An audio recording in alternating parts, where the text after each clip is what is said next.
Salut tout le monde, j'espère que vous allez bien. Je suis un peu isolé. Je fais une petite balade histoire de méditer un peu. Alors de quoi on va parler aujourd'hui? Actuellement c'est le Niger qui fait le buzz, comme vous le savez tous. Qu'est-ce qu'on doit retenir de cette histoire? Un peuple a décidé de prendre son destin en main. Et je pense que c'est l'Afrique tout entière en fait qui se réveille. Ce n'est que le début du commencement. Et que c'est ce moment-là, ce moment est le plus crucial. C'est-à-dire c'est maintenant ou jamais. C'est maintenant ou jamais que l'Afrique doit s'unifier et montrer au reste du monde que nous avons de la valeur. Nous méritons donc de vivre indépendamment, de vivre en paix, de développer nos richesses nous-mêmes. Et ce que je vois maintenant avec la CEDEAO et certains pays, c'est certains pays de la CEDEAO, on va pas dire tous les pays de la CEDEAO, et notamment la Côte d'Ivoire, le Nigeria. Le Nigeria, c'est un pays frère. Nous n'allons jamais rentrer en guerre avec ces gens-là. Et nous aimons leur population, comme leur population nous aime. C'est la même famille. Donc, je pense qu'à ce niveau, il n'y a pas de problème. Il y aura des polémiques, les gens vont parler et tout. Mais, nous, on sait. C'est pas à cause d'un président qui pense tout autrement que nous allons considérer le Nigeria comme un pays ennemi. Quant à la Côte d'Ivoire, j'ai vu récemment le président de la Côte d'Ivoire faire un discours, dire qu'ils vont déployer des forces pour restaurer le régime déchu. Alors, je pense qu'ils ne savent pas encore à quel point ce sera très dangereux pour eux. Ce sera très dangereux parce que les Nigériens sont bien préparés. Ça fait plus de 10 ans qu'ils combattent les terroristes.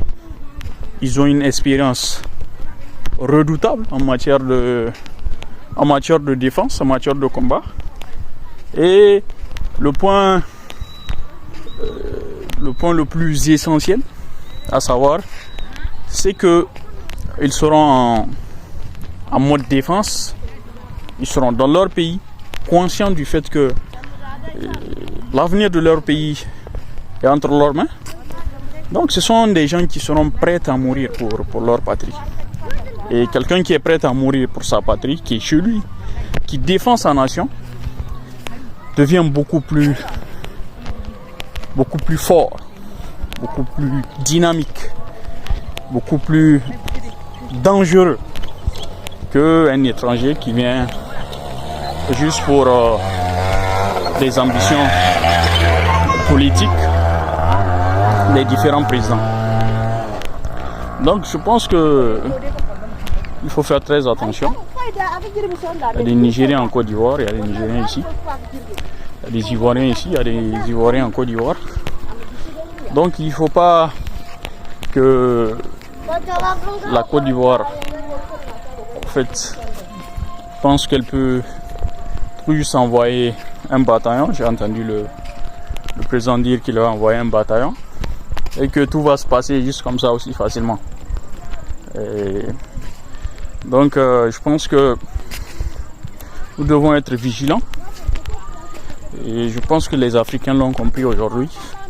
Aujourd'hui, ce n'est plus le moment où un président ou bien une autorité va venir pirater le cerveau de la jeunesse, de toute une population, et de faire agir de manière aveugle. Aujourd'hui, nous avons plus que besoin de paix en Afrique. Nous avons besoin surtout de démontrer aux Blancs que nous aussi, nous avons la capacité de gérer nous-mêmes nos pays, de se développer et surtout leur montrer que nous avons aussi notre place sur la scène internationale. Je pense que c'est plus ce combat-là qui se mène actuellement. Et voilà, on doit tous s'y mettre. Jeunes, vieux, enfants, on doit tous s'y mettre. C'est maintenant ou jamais. Et je pense que c'est plus qu'une fierté de vivre ce moment. C'est plus qu'une fierté de vivre ce moment. Plus qu'une fierté. Parce que l'avenir de nos enfants, de nos petits-enfants se joue maintenant. C'est maintenant que ça se joue. Et ce sera une fierté, une très grande fierté de raconter à nos enfants et à nos petits-enfants que nous avons mené ce combat, nous l'avons gagné pour qu'eux puissent vivre libres, indépendants et fiers partout où ils seront.